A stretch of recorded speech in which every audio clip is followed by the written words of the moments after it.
Hey everyone, welcome to Vancouver Island Bushcraft. I'm at the bivouac and I'm going to be doing an overnighter. The weather is really good, a little bit overcast but nice and warm, so I'm not anticipating being cold at all. The bivouac is no worse for wear. I just got here and nobody's been here this time. This is the pack I brought for the overnighter. The typical stuff that I normally bring. Got the combat sweater, extra tarp in case somebody decided to mess with the tarps. I'd have a place to sleep, and a wool blanket. Oh, I got this from another guy in the military, and it's Canadian Forces insect repellent, and it's a cream, which is kind of neat. So I'm trying that out today, seeing there's a little bit of mosquitoes here, but not a lot. I'm also going to be trying out the jacket, the Promethean, however you say it, jacket. I have that with me for this evening, and I'll be wearing that, seeing how that works. Got my usual stuff. Like I said, I ended up grabbing one of these knife sharpeners and just putting it on a carabiner. I tried sharpening the one of my knives and it actually worked out pretty good, so excuse me. Got the SKS today. She's loaded and ready to go. And I also brought my web gear. So instead of having my oh, there's a mosquito. Instead of having my sleeping bag and air mattress on here, I decided to fit both of them on here. And literally, this is a sleeping bag and air mattress all fitting in this one thing here. That's pretty much all I have in there. I have a couple things in here. That's a pop-up field hat. It's a head net for mosquitoes. I'm going to try that out as well. And the canteen is empty. The stream is flowing a little bit, not a lot, but it's still flowing, and we've got plenty of water. I, of course, have my 3-mount Benson beer ready to go, and I also have my steak ready to go as well. So that's pretty much where I'm at right now. I'm just going to settle in a little bit, unpack everything. Like I said, and like I've always said, every time I go backpacking or go on a hike, I always unpack everything in my backpack. And it's for convenience, of course, as well as knowing where everything is all the time. So I unpack everything, and that way packing it back up is really easy because I do it over and over and over again. So that's something that I've always done, and it allows me to know what's in every single backpack without searching for it if I have to do that. But I make it a habit to unpack them all. Okay, I'm gonna unpack some stuff, do my thing, and I'll get back to you as soon as I have something else to say. So I'm unpacking my backpack, putting stuff where it needs to go. I just wanted to show you, remember a few videos ago I showed you that I took one of the batteries out of the flashlight so that it doesn't go on by mistake?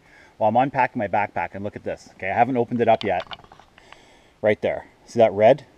One of my flashlights is on. And if this was my only flashlight and I didn't have backup batteries and everything like I normally do, I could end up in the dark by nighttime if I didn't notice this. So this is one of the reasons why you take one battery out of your flashlight and tape it to the side, because this can mean the difference between seeing in the dark and not. If you've only got one flashlight, definitely don't want to do that. So I know better, but it's not a big thing. I've got massive amounts of flashlights, batteries and stuff, but just case in point, that's why I do it. So everyone, I am unpacked, and I'm going to give you a quick overview of what I brought. Now remember, everything I brought, and it's going to look like a lot of stuff, fits in that small pack. And although I did bring this web gear just for the sake of getting used to wearing it and all that kind of stuff, I always make sure I wear it every once in a while. The only two things that were necessary for this was my X-Ped sleeping pad and that black thing, which is a sleeping bag. Those two things could have easily fit right here. So all that stuff that I'm going to show you right now fits in this little pack. And this goes to show you, and it's not heavy, like not at all. And let me show you the stuff I got. I mean, it's a lot of stuff. Okay, so glove for take stuff off the heat of the fire, an extra tarp. That's 10 by 12. It's one of these huge tarps right here. A plate, the grail for water, a small first aid kit that has everything that I need, some cordage, toilet paper, filters, little things of soap, more coffee filters, a shop rag, a pair of gloves, 2 sets of KFS, knife, fork, and spoon, herbs, or spices and sugar, the bellows, a couple of lighters. This is the tripod. I bring this because although I don't need it here, I always keep all this stuff in my backpack when I go backpacking. So if I want to have a fire with a tripod, it's there. So a silky saw.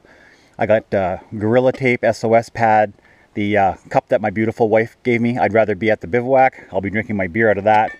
I have the kettle, which is full of coffee, sugar, whitener, another cup, and I believe some Bovril. I got a coffee filter. I got my my cup here that has the stove and the fuel in it. I got this new thing I'm going to show you in a bit. It's a pop-up field hat that's good for bugs. I got 3 flashlights with batteries on the sides. Oh, and this is the one that was on. My headlamp, the most important one, was on. But you'll notice I have 3 batteries sitting here. So if it had gone out, I would have just changed the batteries out. Food-wise, a ridiculous amount of food. I got 1, 2, 3, 4, 5, 6, 7, 8, 9 meals that I'm not even going to be using. This just stays in my backpack. I will be having steak tonight. In here, as you guys know, I have even more food. I have 2 days worth of rice. I have bannock, another Knorr mix. I have some whitener and some mashed potatoes. A good, I don't know, I could probably last for 2 weeks survival rations with the food that I have here. Triangular bandage and band-aids. That's not in my medical kit because I keep that right on the top of my bag. So if I'm walking and something happens, I can easily with one hand open up the zipper and have a triangular bandage that I can use not only as a tourniquet but as a triangular bandage. Wrap whatever I need to wrap, and also of course band-aids if I cut myself. So that's on the top. Also I have the axe. This goes on the ground right next to the raised bed, so that when I get up in the morning or while I have to go to the bathroom, I'm not stepping on the ground. Insect repellent. Normally I just bring 2 of these. I brought extra in case my wife decides to surprise me, because she does that every once in a while. Combat sweater. My supper, it's the meat. Schmog. An extra pair of long underwear, which is what I wear at night. I wear the long underwear and my Under Armour shirt, so that when I get up I'm not cold. On the pack itself, another small flashlight, a whole bunch of jute twine that's been boiling in wax for about 6 hours, so it's an entire twine of the stuff. This is bank line, and that's pretty much it. Oh, on this pack here, of course, I have my usual knife rig that has a ferro rod, Mora, and the Bowie. I have another ferro rod right here that I always carry with me.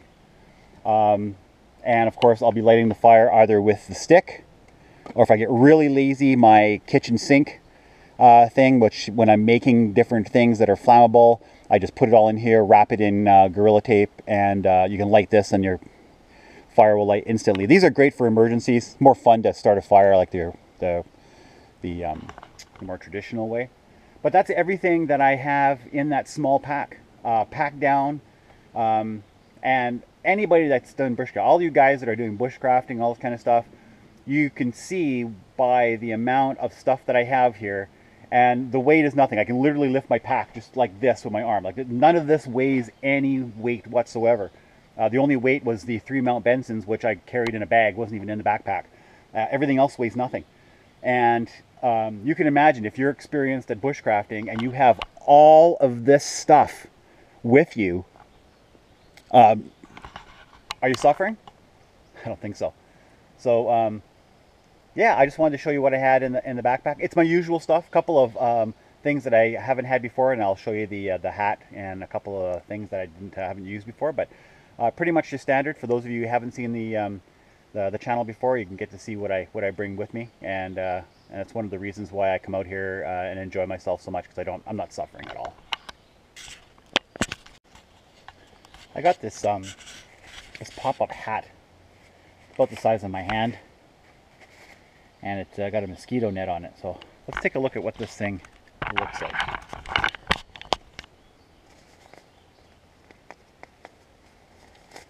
It's nice and small, easily fits in your pocket, that's for sure.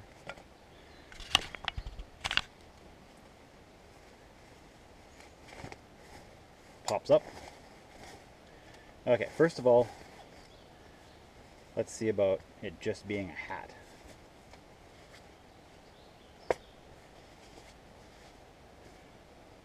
Can just be a hat.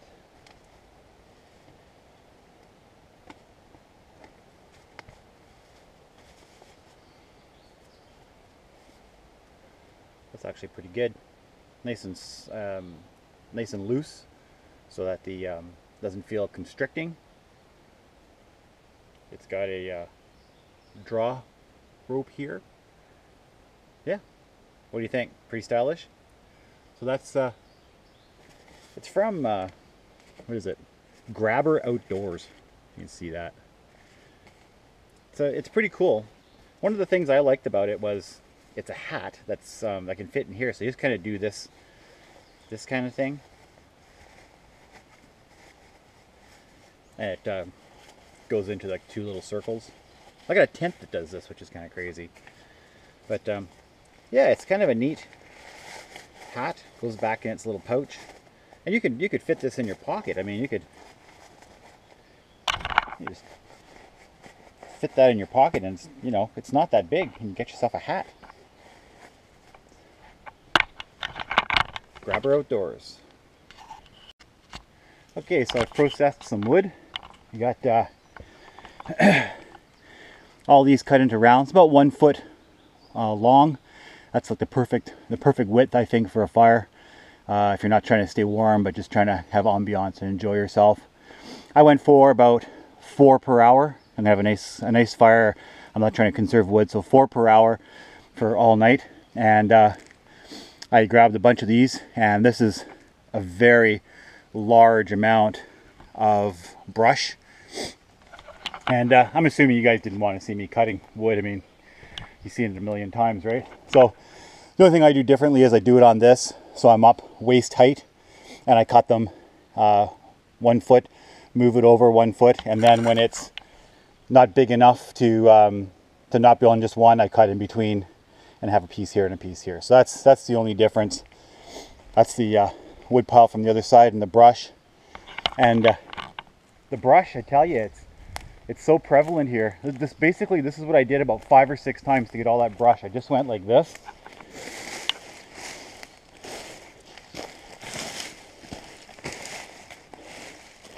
And you get this huge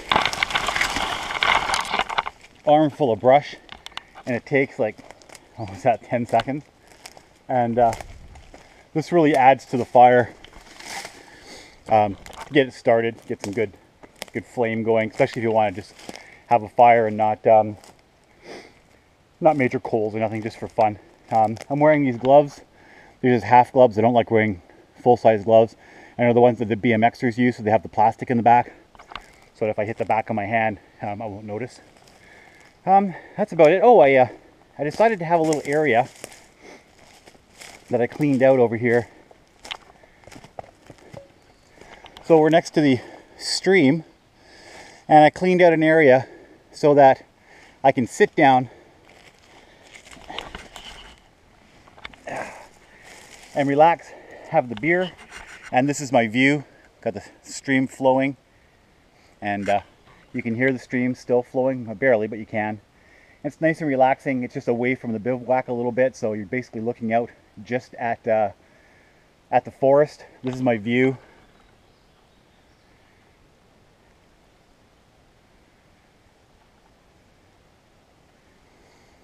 And of course the bivouac is over there. And I set this up for a couple of reasons. One, it's kind of nice to just sit here next to the stream. I've been wanting to do this for a while, actually. And the second reason is my wife likes to sit by the water, relax. And when she does come here, it's funny, she'll always bring like champagne and orange juice. And she sits here with her champagne and orange juice in a nice comfy chair right at the bivouac. So I thought I'd have it set up here by the stream for her. So if she does show up, it'd be nice and comfortable, and she'll feel at ease and enjoy the nature as it is. So yeah, so I just thought I'd set this up for me and for her. All right, so I've been doing a little more wood. I thought I'd just get a little more done there. So I got a fairly good stack now, and thought I'd get some fat wood.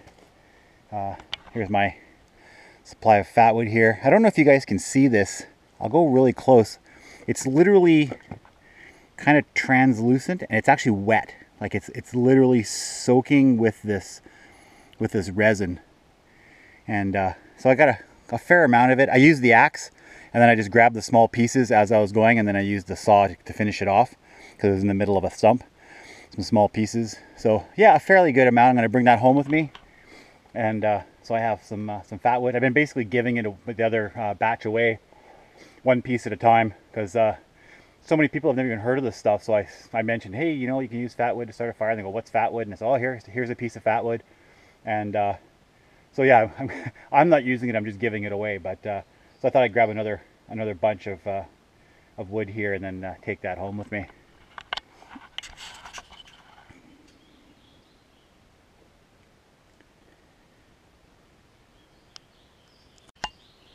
I've harvested a fair amount of stinging nettle. Basically, this bag is about half full. I'll be having that for supper. And basically all I did, I'll show you, I'll grab the glove here and I'll grab a piece. Here's some over here. So hang on, I'm gonna put the glove on, so you're probably gonna be all over the place here. Hang on one second.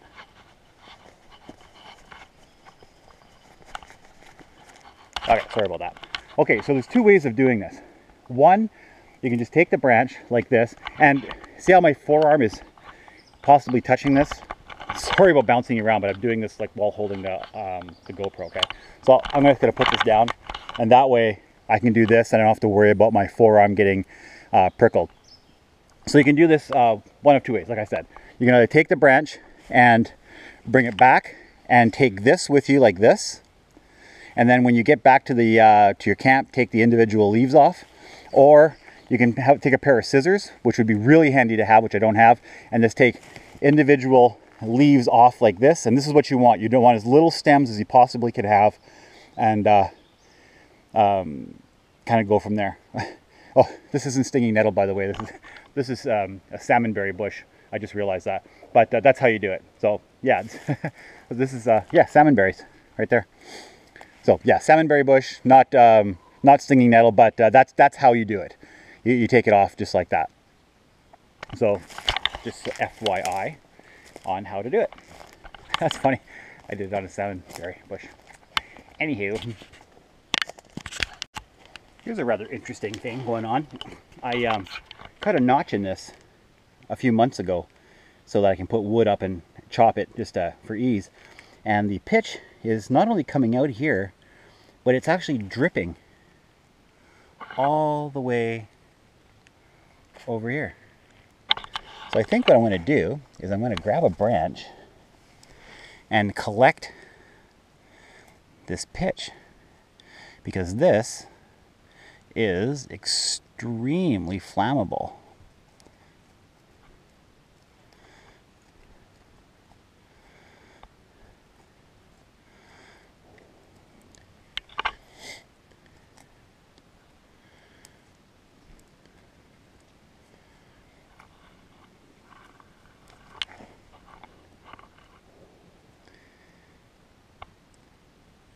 Look at that, it's like crystal clear. It's like a diamond almost.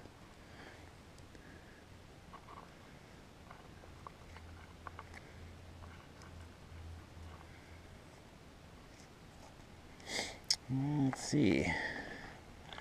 There's some more over here.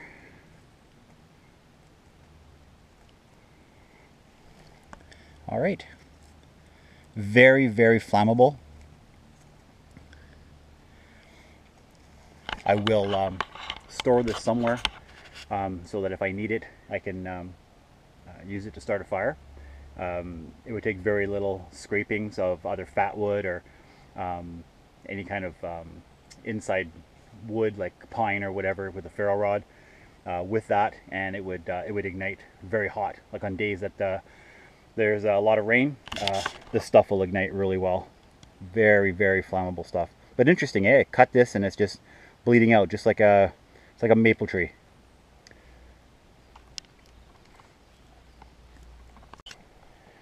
Well, guys, it is Mount Benson time.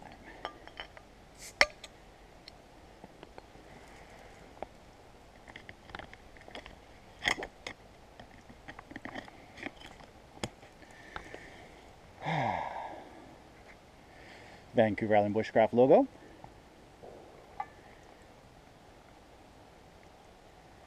Me being civilized.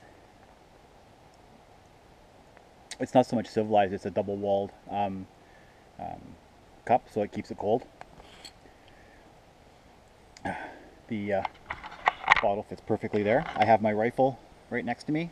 The breech is not back, or not forward, so it's not dangerous, and I just have it with the bayonet in like that. So nice and safe, and I can just sit here, relax, have some beer, and just enjoy what nature has to give me. Cheers, guys.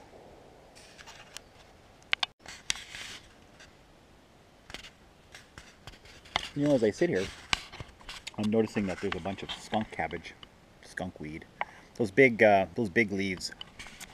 Those aren't edible, by the way. They have a silicon crystalline spiky things in them. Anyway, they rip apart your insides, their intestines and stuff. They're not good for you. My wife is half native, and I know a lot of the natives around here, which is why when I say certain things are edible and certain things aren't, I know what I'm talking about, because I'm not doing it second or third hand. These are generations of people eating certain things that I get to have that knowledge. And when in times of famine, they would actually eat these, but they would boil them 5 or 6 times to try to get rid of the danger. And I'm pretty sure she was saying that they did in fact eat them, but after boiling them and boiling them and boiling them. I can't see much nutritional value in that. One thing they did use it for, though, is wrapping stuff for steaming, like wrapping fish or you know, any kind of tubers, anything like that for steaming. But yeah, edibility wise, I would say 0 edibility. I wouldn't take the chance to even boil those. To have it rip apart your insides would be a really unpleasant thing. Conversely, the stinging nettle, which happens to be right beside me here, also has crystalline stuff on it, so you can't eat that. You cannot eat that raw. If you were to eat that raw, the same thing would happen. You'd have so much irritation in your gut that it could be dangerous. But drying it, or heating it, or boiling it dissolves the little crystallines in the stinging nettle. Not with the skunk weed at all. Doesn't matter. You know, you can boil it, and it's still retained in there. But drying or boiling the stinging nettle will definitely allow you to eat it, and I eat it all the time. So I'm just sitting here. I noticed the skunk weed and the stinging nettle, and I remembered that both of them had these crystalline things. One dissolves in water, the stinging nettle, and one does not dissolve in water, which is the skunk weed. So I just thought I'd share that with you guys. I'm going to be doing a lot more of the edible plant stuff if I can have the time to do it. I'm very interested in that kind of stuff. I have a couple of people that are very versed in mushrooms. I know nothing about mushrooms and have real trepidation of which ones to eat and which ones not to eat. I think even after I learn, I might stay away from them. But these people have been picking mushrooms for 30 or 40 years. Yeah, it's just part of their culture. And they're going to let me tag along with them when it's season for mushrooms. So hopefully that comes to fruition, because I think it'd be really good information for me to learn and for you guys to learn. But again, even knowing, I don't know if I would. They're so easy to make a mistake. I don't know if I would, but be interesting to learn that kind of stuff, and I'll bring you guys along. So this chair sitting here like this is pretty nice. I don't know why I didn't think of this previously. I'm just sitting here and enjoying the view. Here, you guys can enjoy the view with me. Okay, I'm bouncing around here. Okay, I'm turning you off. Cheers, guys, again. Okay, so it's getting a little later, so I'm going to get a fire started. I think what I'm going to do is use the fatwood stick, because that's literally on the west coast. I think that's going to be the go-to fire starter from now on. I don't even carry a fire kit with me anymore. All I do is I carry one of these. There's no point in carrying anything else. So I'm going to get the Mora.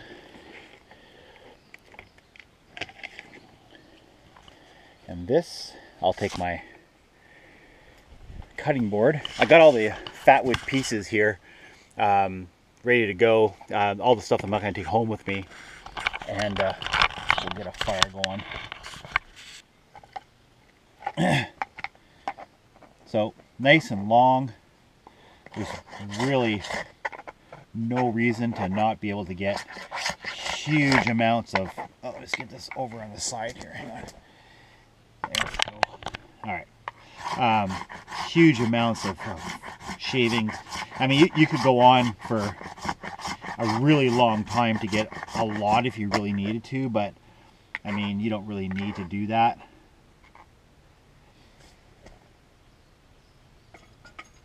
I have 3 ferro rods with me, but this one will be just fine. There's no effort in starting a fire. Like it's like using a lighter, basically.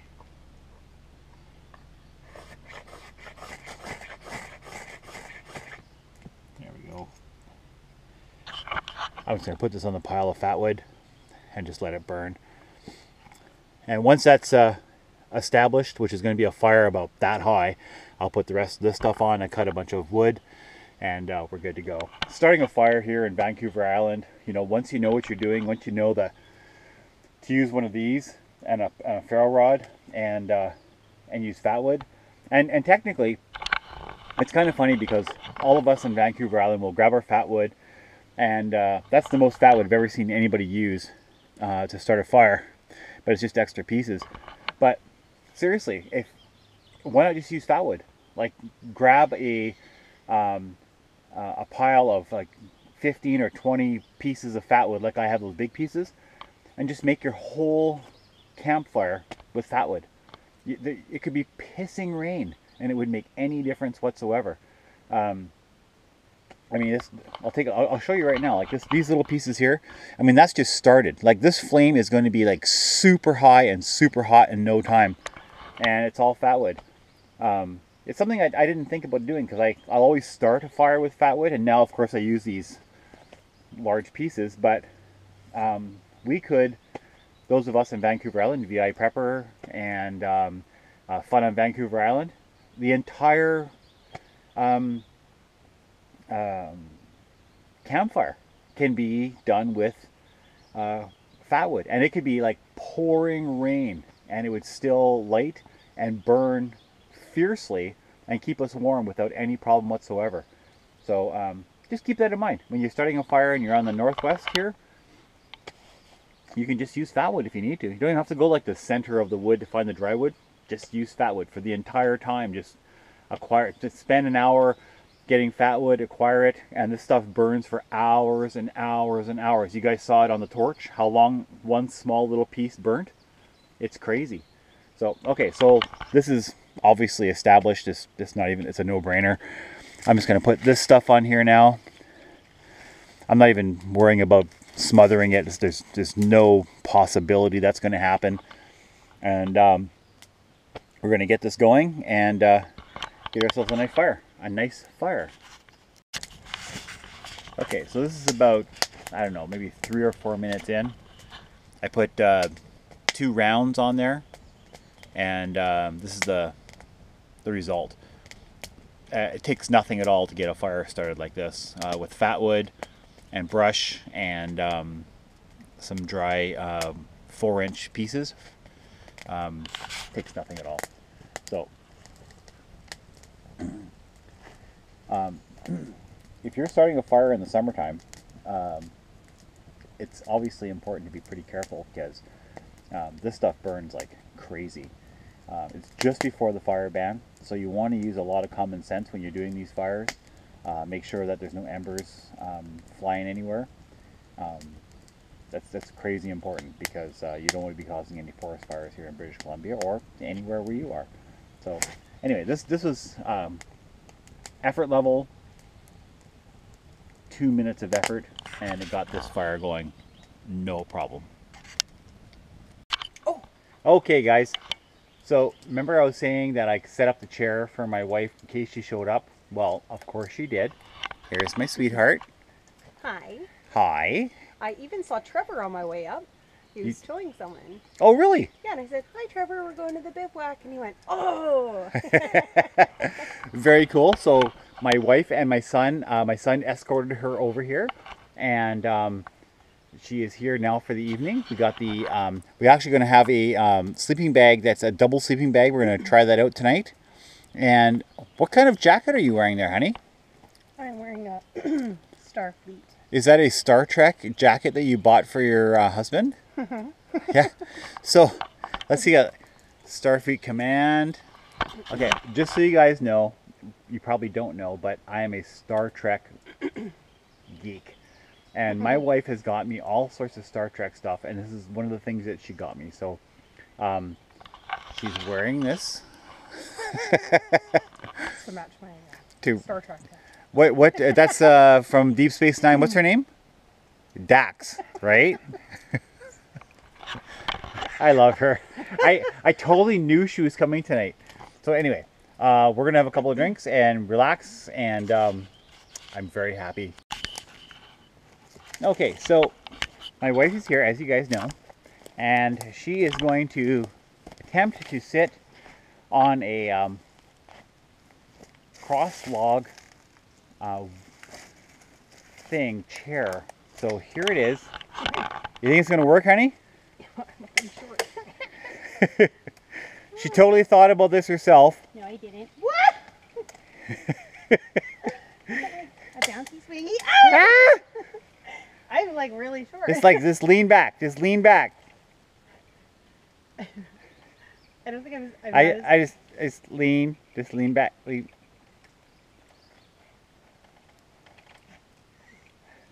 Okay, what do you think? I'm like tiny. Okay, so I was totally thinking about using this earlier, and I thought I'd make my wife a guinea pig. And what do you think? Is it comfortable? It's very comfortable. Right? Woo! Sounds like I'm in a swing. So I'm going to sit in this now. Oh, I don't know. Oh, wait, what? Oh, oh, that's perfect. Okay. So, so there's my wife. Cheers. My beautiful wife sitting on a... So my wife is sitting on the other chair there, and she's found many uses for the chair. So what do you got, honey? Well, it's a chair. It's a chair. It's a thinking stool. It's a thinking stool. It's a jolly jumper for children. It's a... Oh, that's a good one. And keep those kids quiet. It's an exercise machine. An exercise machine. Quads. Quads. Glutes. I like it. And abs. Abs. Oh, definitely abs.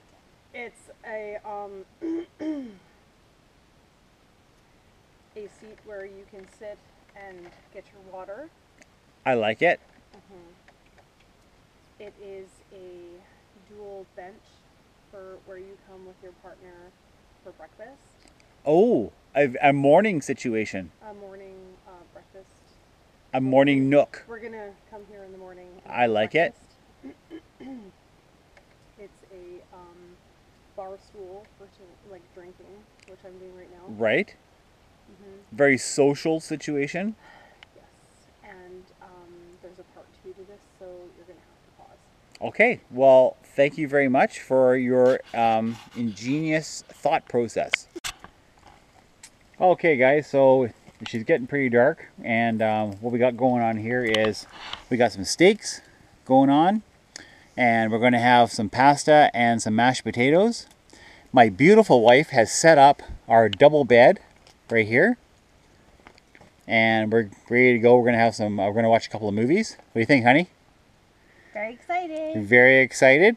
So, our new bed. I just got this double bed, this double sleeping bag for Bridget and I, so that we can enjoy our ourselves together. Because last time we were on 2 different beds, and that sucked, didn't it? It sucked. Yeah, that sucked big time.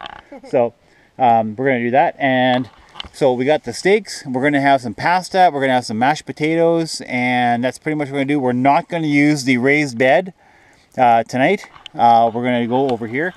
So I think it's gonna be really awesome. So you can snuggle. So we can snuggle. Exactly. Okay, so I'll talk to you guys later. Lights on your hat. It's gonna go. Okay, guys. We're doing pretty good here.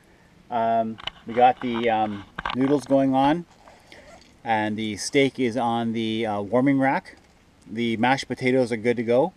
And how are you doing, honey? I'm doing wonderful, thank you, honey. Are you enjoying yourself? I am. Best time ever?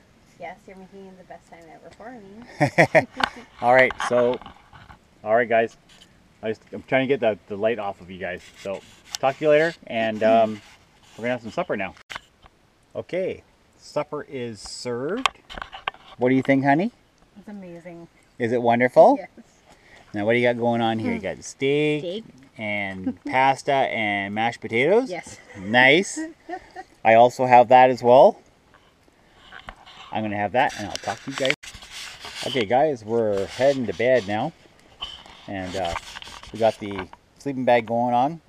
We're going to watch a movie. What movie are we watching? Do you remember what it is? I can't remember. I can't remember either. So we're going to watch a movie. This is our brand new double sleeping bag that I just got. I can't remember the brand, but it's kind of cool because we can sleep together, which is kind of nice. Bunch of pillows. Got the fire going. We had a really good supper. So we're going to call it a night. We're going to watch some movies, or a movie, and we'll talk to you guys in the morning. Good morning, everyone. It's a beautiful morning on Vancouver Island. Been up for a little bit. Got the fire going. My wife is helping out with the packing up of stuff. Nice. And yeah, we're not going to have any breakfast. We're probably going to get going. We got a lot of work to do at the house today. But thanks for coming along, and I hope you had a good time. I hope maybe you learned a thing or two. And please subscribe if you haven't. And if you have already, thank you very much. And share and like. And you guys have a great weekend.